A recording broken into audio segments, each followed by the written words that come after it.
Hello everyone. बच्चों कैसे हो आप लोग? वीडियो बराबर देख रहे हो? ठीक है, आज हम स्टार्ट करते हैं जो पिछली क्लास में हमने पढ़ा था बच्चों कि किस तरह से हम pure repeating non terminating numbers को रिप्रेजेंट करते हैं। ठीक है, ये वाला पार्ट हमने पूरी तरह से पढ़ लिया था। हमारा पार्ट बाकी था मिक्स्ड वाला। क्लियर? यानी मिक्स्ड नंबर जब आएंगे आपके पास नॉन टर्मिनेटिंग और रिपीटिंग वाले, उनको किस तरह से सोल्व करोगे। यानी आज हम बात करने वाले हैं इस टाइप के नंबर्स की जिनमें पर्टिकुलरली कॉम्बिनेशन होगा रिपीटिंग और नॉन रिपीटिंग पार्ट का। क्लियर? समझते हैं, चैप्टर स्टार्ट करते हैं आज का पार्ट। चलो, मैं लेता हूं express 0.47 bar in the form of P by Q. यानी आपको इस पर्टिकुलर नंबर को इस पी बाई क्यू की फॉर्म में रिप्रेजेंट करना है। क्लियर? अच्छा, ये मिक्स्ड कैसे हुआ? क्योंकि देखो 0 के बाद पॉइंटर, पॉइंट के बाद देखो 4 सिंगल है, यानी वो फिक्स्ड है, वो टर्मिनेटेड है, वो रिपीट नहीं हो रहा है। केवल आपका 7 वाला पार्ट ही रिपीट हो रहा है। समझ रहे हो बच्चों? क्लियर? तो चलो देखते हैं कैसे करेंगे इस चीज़ को। पिछली क्लास की तरह ही इस तरह इसमें भी आपको वही सेम पैटर्न यूज़ करना है। थोड़ी सी यहाँ पर चेंजेस है, वो बता देता हूँ मैं।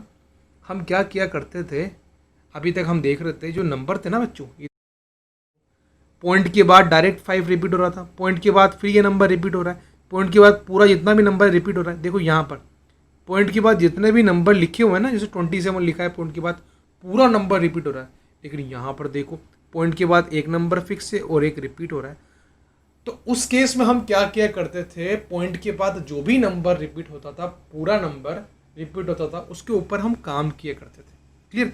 यहाँ पर वही करना है। सबसे पहले हमें जो ये पार्ट दिख रहा है ना, पॉइंट के बाद 4 जो फिक्स है, ये प्रॉब्लम करना है, इसको हमें हटाना है। यहाँ पर यही है मेन कंसेप्ट, समझना आपको। क्लियर? हटाना इन द सेंस आप उसको रिमूव तो कर नहीं सकते, लेकिन हाँ पॉइंट के पहले तो ले सकते हैं हम उसको। क्लियर? तो मैं वही बात करता हूँ यहाँ पर। सबसे पहले हमें 0.7 बार को, दोबारा सुनिएगा, 0.47 बार को 4.7 बार में कन्वर्ट करना है। कुछ ऐसा जादू करना है अपन को। कोई जादू वादू तो करूँगा नहीं मैं, बेसिकली यहाँ पर मैथमेटिक्स का कुछ रूल्स मैं अप्लाई करूँगा। क्लियर? तो let x which is equal to ये ले लिया जैसे हम पहले किया करते थे। उसके बाद एक्स को मैं ऐसे ओपन करके लिख सकता हूँ। क्लियर? अब उसको हटाने के लिए यानी 4 को हमें आगे लेकर के आना है, जो फिक्स पार्ट है उसे आगे लेकर के आना है। तो केवल एक ही है पार्ट, यानी एक ही डिजिट है पॉइंट के बाद जो कि फिक्स्ड है। तो एक डिजिट के लिए मैं क्या करूँगा, आगे लाने के लिए 10 से मल्टीप्लाई करूँगा। मैंने कल ही बताया था। क्लियर? क्योंकि इन्फाइनिटी नंबर वेरी कर रहा है, तो जितने से भी मल्टीप्लाई करोगे पीछे से उतने डेसिमल पॉइंट्स को छोड़कर आप पॉइंट लगाओगे। क्लियर? नंबर्स को छोड़ के। तो वही मैं यहाँ पर कर रहा हूँ। ठीक बात। तो जैसे ही मैंने 10 से मल्टीप्लाई किया तो ये बन गया आपका 10x, और यहाँ पीछे 10 से मल्टीप्लाई किया होगा तो आपने जब पॉइंट लगाया होगा तो एक पॉइंट, एक नंबर वो आगे खिसक गया, तो 4 आगे, ये 4 नंबर जो है वो आगे चला गया। समझ गए सारी बात?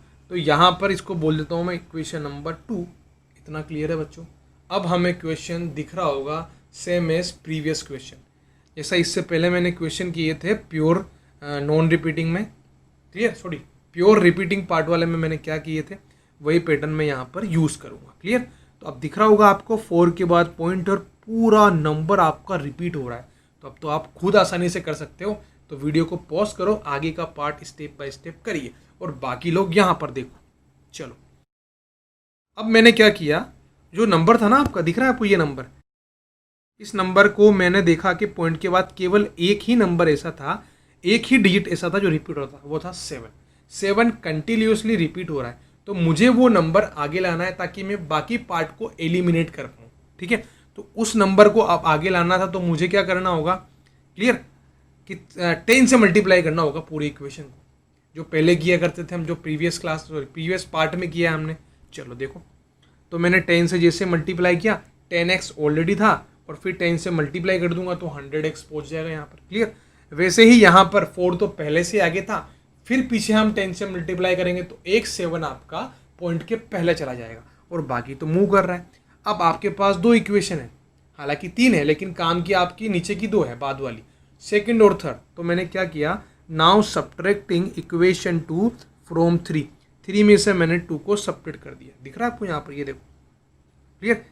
तो 100x में से ये आपका एक्स माइनस करूँगा तो 90x आ जाएगा।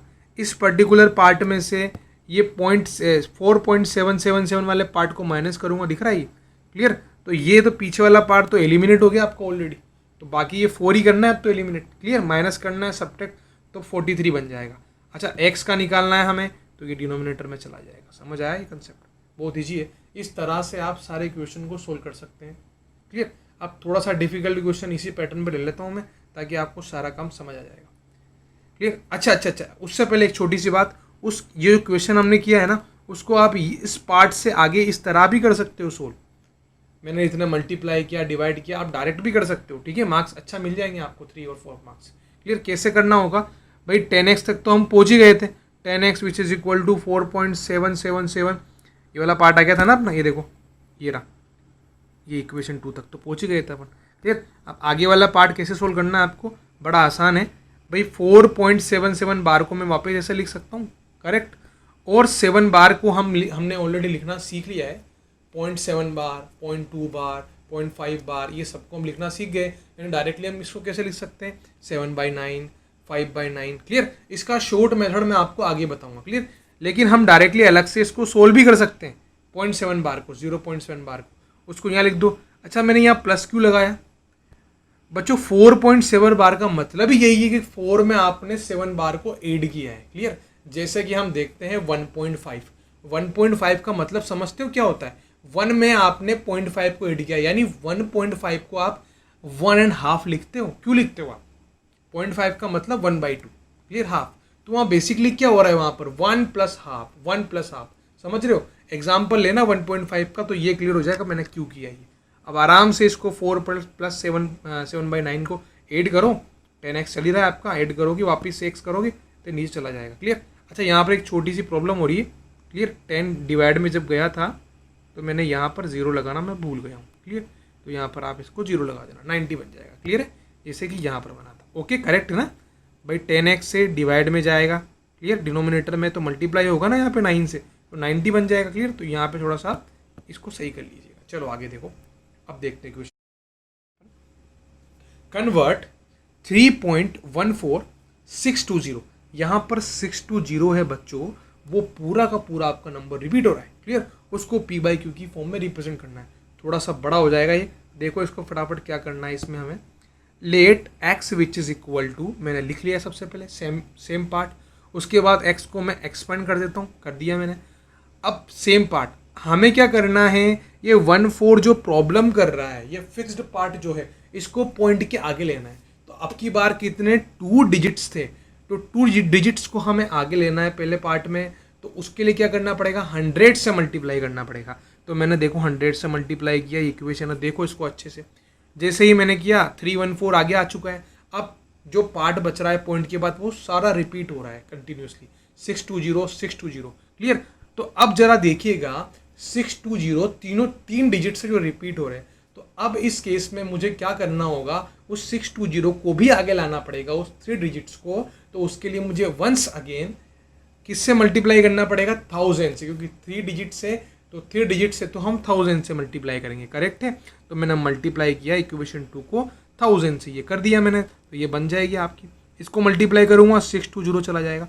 आपके माइंड में बात आ रही होगी कि सर आप डायरेक्ट भी तो कर सकते थे ना, कि हाँ 1000 और 100 को एक साथ कर लेते हैं। नहीं, उस केस में आपका सब्ट्रैक्ट किससे करते आगे, क्योंकि आप अगर पूरा ये करोगे तो सब्ट्रैक्ट आपको 1 से करना होगा, तब तो आप उसको सोल्व कर ही नहीं पाओगे, कैसे भी कुछ ना कुछ नंबर बच जाएगा, क्लियर। तो स्टूडेंट्स ये स्टेप्स को कंटिन्यूसली फॉलो करो, क्लियर, गड़बड़ मत करो इसमें, ठीक। तो यहाँ पर ये इक्वेशन नंबर मैंने 3 दे दिया, आप ये क्लियर आपको समझ में आ ही गया होगा। नेक्स्ट देखो, क्लियर। इसके बाद सब्ट्रैक्टिंग कर रहे हैं हम इक्वेशन 2 को, इस 2 को 3 में से कर रहे हैं, तो 100x में से ये पर्टिकुलरली जाएगा, ठीक है, 1 लेके ऑलमोस्ट, ठीक है, 1 लेक x है ये, ठीक है। यानी इसमें से माइनस करेंगे तो कितना बच जाएगा, 0 0 तो ये, बाकी का माइनस करोगे वो तो आपको आता है सेपरेट करना, 999 बच जाएगा, करेक्ट है। उसके बाद नीचे वाला पार्ट है, तो ये पार्ट और ये पार्ट तो एलिमिनेट हो जाएगा, तो यानी ये 314 को आपको 31462 से माइनस करना है। तो मैंने ये कर दिया है यहाँ पर। तो 31 देखो माइनस करेंगे 0 में से कि कौन सा है 0, ये रहा 620, तो 620 में से 4 माइनस करेंगे, 0 में से 4 तो 6 बच जाएगा, 1 में से 1 0 चला जाएगा, यहाँ पर बच गया कितना 1 इधर चला गया था 5, 5 में से 3 गया, सॉरी ये 6 ही है यहाँ पर, करेक्ट, क्योंकि यहाँ से तो मैंने कुछ कैरी लिया ही नहीं, तो 6 में से 3 गया तो 3 बच जाएगा, करेक्ट है ना भाई। 0 में से 4 गए तो 6, तो यहाँ से लिया है ना अपने 2 में से, तो यहाँ हो गया 1, 1 1 0 हो चुका है ऑलरेडी माइनस करने के बाद, ठीक है। तो ये आपका रिजल्ट बन गया, बाकी तो छेड़ा ही नहीं अपन ने, छेड़ा क्यों नहीं, क्योंकि वो है ही नहीं वहाँ पर नंबर, तो आप सब्ट्रैक्ट करोगे आगे, क्लियर। नॉर्मल सब्ट्रैक्शन है, आपको अच्छे से आता है, क्लियर बात बच्चों, ये समझ आ गया, एक्स आपने निकाल लिया। तो इस तरह से आप बड़े से बड़े क्वेश्चन को सोल्व कर सकते हो। यहाँ पर हमने 2 क्वेश्चंस के थ्रू सारे क्वेश्चंस के कंसेप्ट को क्लियर कर लिया। अब आप एक छोटा सा क्वेश्चन है एनसीईआरटी का, थोड़ा सा हट कर है, इसी से रिगार्डिंग है, बाकी इन क्वेश्चंस में अभी भी डाउट है तो आप डायरेक्टली मेरे से कॉन्टेक्ट कर सकते हो, क्लियर। काफ़ी सारे क्वेश्चन है और लाइव भी मैं पढ़ाता हूँ, तो आप आराम से आकर के फ्री ऑफ कॉस्ट वहाँ पर देख सकते हो, क्लियर। चलो अब बात करते हैं इस एनसीईआरटी के क्वेश्चन की। छोटा सा क्वेश्चन है, डाउट था इस किसी में स्टूडेंट का, तो मैं देख लेता हूँ यहाँ पर। इफ़ 1/7 ये आपको दे रखा है, 1/7 की वैल्यू अगर इतनी है, यानी पॉइंट के बाद जो नंबर है वो रिपीट हो रहा है, तो उसको किस प्रकार से आप सोल्व करोगे। तो आपको क्या करना था, राइट द डेसिमल एक्सपांशन हो, अगर इसकी वैल्यू ये है तो इन सबको एक्सपांशन एक्सपैंड करो, इनकी वैल्यू बताइए आप। तो कैसे करोगे बच्चों, ये बहुत आसान है, लेकिन यहाँ पर आपको लॉन्ग डिवीजन मेथड को यूज़ नहीं करना है। लॉन्ग डिवीजन ऐसा होता है, जैसे 2/7, तो 7 को हम साइड में रखते हैं और 2 को अंदर रख के नॉर्मल डिवाइड करते हैं। अगर ऐसा आप करोगे तो बहुत ज़्यादा लंबा आपका क्वेश्चन हो जाएगा, ठीक। अब हम यहाँ पर क्या करेंगे, बेसिकली इजी सा मेथड है, उसको यूज़ करेंगे। 2/7 can be written as 2 × 1/7, am I right, लिख सकता हूँ मैं मल्टीप्लाई की फॉर्म में। तो हमें पता है कि 2 अपनी जगह है और 1/7 की वैल्यू हमें पता है ये रही, तो क्या मैं इसको ऐसे लिख सकता हूँ। अब तो बहुत इजी हो गया, कुछ करने की जरूरत नहीं है, तो इतना सा आसान सा क्वेश्चन था, क्लियर। अब मैं 2 से मल्टीप्लाई करूंगा, 0 से करूंगा, 2 को तो बड़ा 0 चला जाएगा, पॉइंट आ जाएगा, उसके बाद पूरे नंबर को मल्टीप्लाई करूंगा, 7 को 2 से 40, ऊपर चला जाएगा 1, और 5 को 2 से करूंगा 10, 1 आ जाएगा, फिर 10 में 1 ऐड करूंगा 11 n है, तो 1 आ जाएगा, ऊपर 1 चला जाएगा। नॉर्मल मल्टीप्लिकेशन करना है 2 से आपको, और ये रिजल्ट आपको मिल जाएगा। अगर आपको 3/7 निकालना है तो 3/7 आराम से इसे निकल जाएगा, 3 × 1/7, और 1/7 की वैल्यू पता है, क्लियर। तो ये रिजल्ट आएगा, आप चेक भी कर सकते हो कैलकुलेटर से या नॉर्मल आपके रिटर्न मेथड से आप इसको चेक कर सकते हो, क्लियर। अब आपके बचे ये कुछ नंबर्स तो मैंने यहाँ लिख दिए हैं और क्वेश्चन मार्क मैंने लगा दिया है। आराम से घर बैठ करके क्वेश्चन करो, एनसीईआरटी का एक क्वेश्चन भी सोल्व हो जाएगा बड़ी आसानी से, क्लियर। तो ये था बच्चों आज का अपना चैप्टर का पर्टिकुलर पार्ट है, ठीक है। तो हमने आज इसको सोल्व किया, समझा अच्छे से, और हमारा ये पूरा का पूरा टॉपिक अब टोटली कंप्लीट है। टर्मिनेटिंग और नॉन टर्मिनेटिंग नंबर्स को किस तरह से हम डेसिमल से रेशनल की फॉर्म में कन्वर्ट करेंगे, समझ में आ गया अच्छे से, क्लियर। अब आपका टाइम है एक्सरसाइज करने का, आराम से एक्सरसाइज करो, क्वेश्चन पूछो, नहीं समझ आ रहा है दोबारा वीडियो देखो, क्लियर बात है। तो आज की वीडियो को देखने के लिए स्टूडेंट बच्चों बहुत बहुत धन्यवाद आपका, thanks a lot, thank you very much. Appreciate करो इसको, लाइक किया करो, फॉरवर्ड किया करो आपके फ्रेंड्स तक जिनको भी दिक्कत है मैथमेटिक्स में, क्लियर। और हाँ, किसी प्रकार का कोई भी डाउट है तो फटाक से मेरे को पोस्ट कर दिया करो, या बेसिकली मैसेज कर दिया करो डायरेक्ट, या कमेंट बॉक्स के थ्रू दे सकते हो, क्लियर।